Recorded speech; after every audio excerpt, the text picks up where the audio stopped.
serba glamor. Ya, serba glamor. Sebenarnya dari beliau itu bukan seorang yang berwajah jelek gitu ya.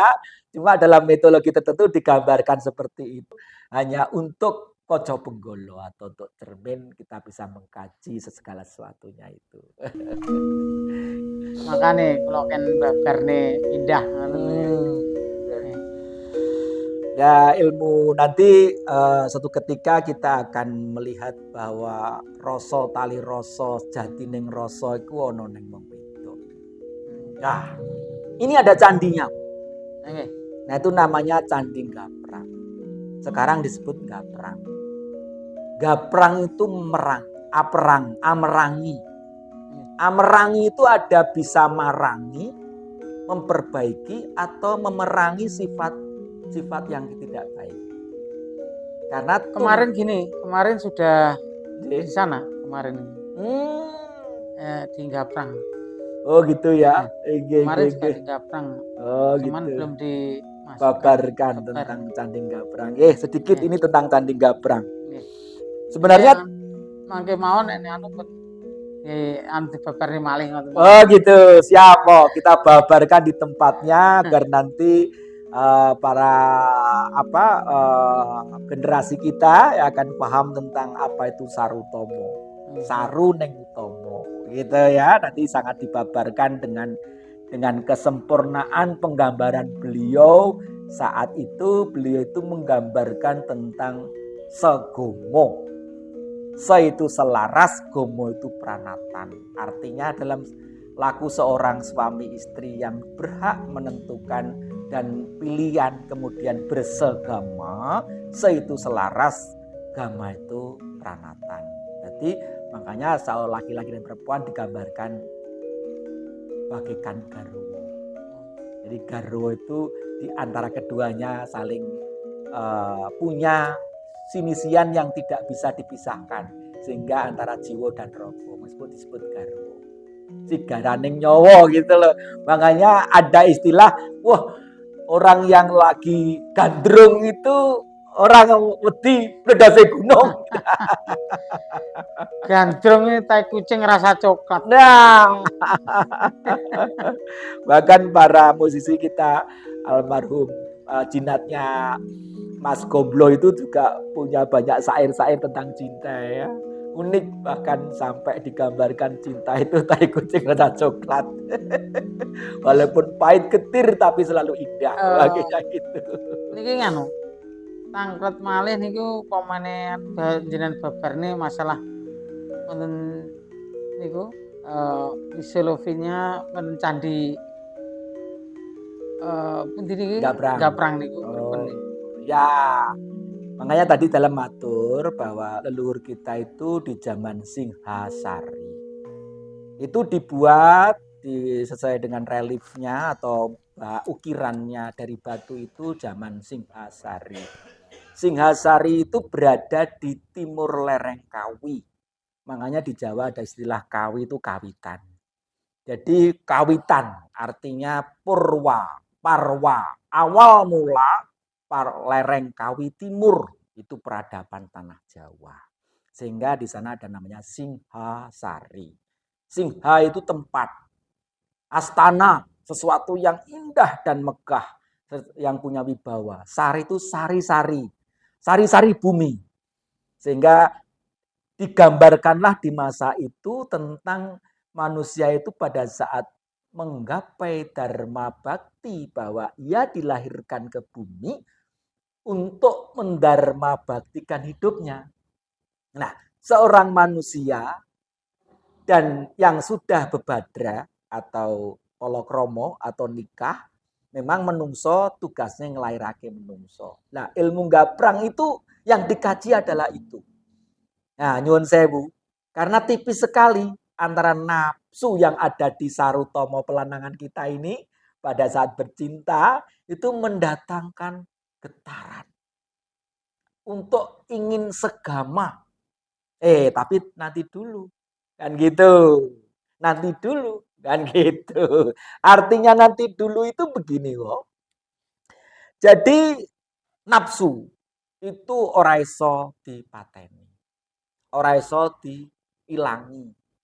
Makanya ada istilah nutupi babakan hawa songo, itu mungkin katanya harus kalimatnya perlu disempurnakan karena nafsu itu ora iso ditutupi. Nah, semenjak manusia hidup itu sudah tidak dipisahkan dengan nafsu.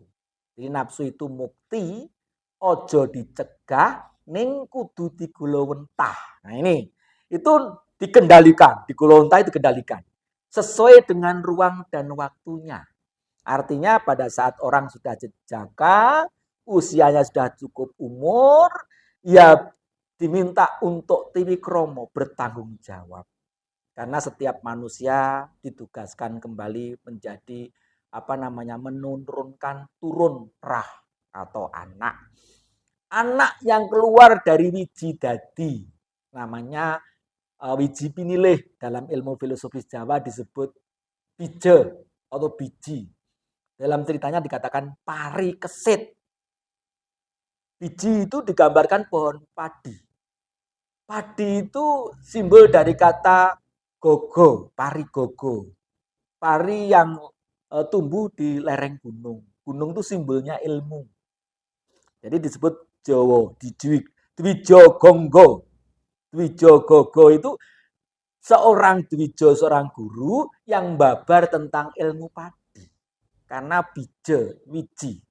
Nah manusia itu digambarkan wiji pinilih, dalam cerita dinamakan pari kesit. Nah saat menupitahkan pari kesit yang berangkat dari segama. Se itu selaras, gama itu pranatan. Selaras dalam arti harus seimbang. Sama, saling mencintai, saling mengisi, saling memberi, asah, asih, asuh. Jadi seorang suami istri itu tidak boleh marah, tidak boleh berpikiran yang terlalu berlebihan. Semua itu serba indah. Digambarkan dunia itu indah. Nah, dilahirkan di dunia itu sangat indah. Oleh sebab itulah ada istilah memayu hayuning bawono. Loh, buwono wis ayu, wis api itu loh, dipercantik lagi oleh manusia. Nah itulah luar biasanya ilmu Jawa yang dikatakan dari turunnya Yang Manu. Nah, Yang Manu ini dulu leluhur Jawa itu namanya Manu. Sehingga manusia disebut sekarang menjadi manusia. Itu manusia pertama yang ditumitahkan di dunia ini Yang Manu. Sehingga sekarang menjadi manusia. Manu Moyoso kan gitu. Nah, garwonya namanya Ibu ini tadi saya oret-oret sedikit agar enggak lupa. Nah, satu rupa. Satu rupa. Satu ini ku sewu rupa. Jadi seorang yang Manu tadi nikah dengan seorang putri yang digambarkan dengan satu rupa. Artinya Bopo Manu ibu satu rupa. Sehingga satu itu digambarkan 1000 rupa. Manusia dalam membabar ilmu pengetahuan itu bisa berwajah 1000. Artinya 1000 wajah itu bagaikan pikiran-pikiran kita. Pengetahuan yang telah ternalar pikiran budi pekerti itu bisa dibabar yang tidak pernah habisnya. Itulah kehidupan yang Manu. Nah, disitulah digambarkan bahwa seorang Bopo Manu, ibu satu rupa lagi telah menurunkan putra-putra. Nah, digambarkan dengan ilmunya yang palasara. Makanya ada istilah palakrama. Pala itu sesuatu yang harus digapai. Tidak akan pernah tidur nyenyak kalau sesuatu itu belum terwujud. Tidak mau makan yang enak-enak kalau sesuatu belum terwujud. Sehingga ada sumpah palapa. Hamukti palapa. Nah, ada nama filosofis tentang palakrama. Kok sama? Sumpah palapa, palakrama. Loh, bebodro itu penting. Digambarkan seperti itu. Pala itu sesuatu yang tidak pernah tidur, mau tidur nyenyak. Tidak pernah mau makan enak. Tidak pernah mau bermewah-mewah sebelum sesuatu itu tercapai. Loh, Jawa itu kurang apa? Luar biasa. Lah palakrama akan bisa mencapai krama itu adalah perkawinan. Ternyata dengan perkawinan semua akan selesai dengan indah. Nah, digambarkan dengan filosofis yang ada di Candi Gabrang tadi. Nah, pada dasarnya begitu. Karena di Sarutomo pelanangan dan pewadonan itu pada saat ngedalene rasa tali rasa nyawijining si segama tadi itu tipis. Yang sak gini nih gitu. Iya. Makanya digambarkan lek wis ngadeg jejeg dikendhalekne. Ngono ning aja ngono le, sing ati-ati. Lek kepleset titik anake kelebon sifat Allah. Makanya kalau bersegama pun harus indah. Dikala itu digambarkan Kama Sutra. Halus. Kama itu air, ya, air yang punya laki-laki. Sutra itu halus. Bercintalah dengan baik, dengan tulus, silambaran kasih sayang. Nyun sewu bukan seperti kewan atau film-film yang tidak karuan itu. Jangan disalahkan nanti kalau anaknya nakal. Nah, itulah hebatnya ilmu Jawa. Jadi matur nuwun. Berarti nganu nggih. Candi ini kok mboten kok saru ngoten mboten nggih. Mboten. Karena zaman itu memang pendidikan itu harus disampaikan dalam bentuk yang nyata. Ilmu nyoto kasunyatan. Ilmu nyoto enek kudu didudohne. Tapi kudu wong sing wis tahu lan wis ngerti ilmune. Di zaman dulu itu sangat tertutup dan diwedarkan pada saat orang mau palakrama, mau nikah gitu ya, bahasanya itu dibabarkan. Seorang wanita pada saat itu sudah laki-laki maupun wanita sudah punya kemauan besar, nafsu tinggi atau tersenyum. Nanti gambarnya tuh senyum gini. Nah, menghilangkan rasa amarah, mengendalikan amarah itu menjadi daya. Agar kama itu jaya. Komo joyo rate. Candi niku Gaprang niku tinggalane Mojopahit napa kalau wau zaman Singhasari. Singasari. Makanya Singhasari itu bentuk dari tuntutan yang melanjutkan dari Ibu Ratu Sima. Kalingga. Nah, Singhasari itu tempat sari-sari yang baik. Sari-sari bumi, sari-sari makanan, sari-sari manusia, sari-sari ada semua dikatakan sari-sari. Dulu ilmunya Gunung Sari. Nah, makanya di zaman Singhasari dibuatlah satu bentuk pengajaran kasunyatan ilmu Jawa ki nyoto. Karena ilmu nyoto itu yang bisa dipecahkan oleh akal pikiran budi pekerti manusia.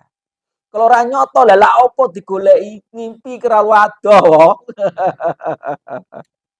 Itu nanti banyak ya, kita akan mencoba untuk membabarkan pengetahuan tentang kalau sekarang dikatakan Mbah Gede. Di sana tuh kalau forkon masyarakatnya menceritakan Mbah Gede. Itu. Nah, itu yang bisa saya aturkan. Nanti selain waktu bisa kita berkunjung atau ke sana tapi dengan santun apapun yang terjadi karena bumi Sima, bumi suci itu bumi Sima. Bumi Sima itu bumi yang sangat dihormati oleh para petinggi-petinggi zaman dulu disebut tanah Kasampurnan. Tanah Jawa itu tanah Kasampurnan. Artinya semua keseimbangan kagelareng urip ning alam dunia itu kebesaran Tuhan gumelar ning tanah Jawa. Subur makmur gemah limpah loh jinawi. Nah itulah kebesaran Tuhan. Gitu. Matur suwun Bapak nggih. Nggih. Benjing enten malih di babarne malih. Ya, gitu ya. Nggih, matur gunging panuwun pemirsa. Terima kasih banyak kita telah bersama dari channelnya beliau. Kita harapkan channel Boy Yiyi Channel. Channel Boy Yiyi Channel nanti ini menjadi satu tontonan yang menjadi tuntunan. Nah, diharapkan kita tidak pernah lupa akan naluri kepribadian bangsa, yaitu dengan kepribadian bangsa ini sebagai bangsa yang punya sifat kepribadian katimuran. Artinya menungso sing punya unggah-ungguh tepo slira among rasa ya gitu intinya ilmu Jawa kan itu eling lan waspada. Nggih. Nggih matur nuwun. Rahayu, Rahayu Kang rahayu. Pinanggih. Rahayu, Rahayu, rahayu, rahayu. rahayu.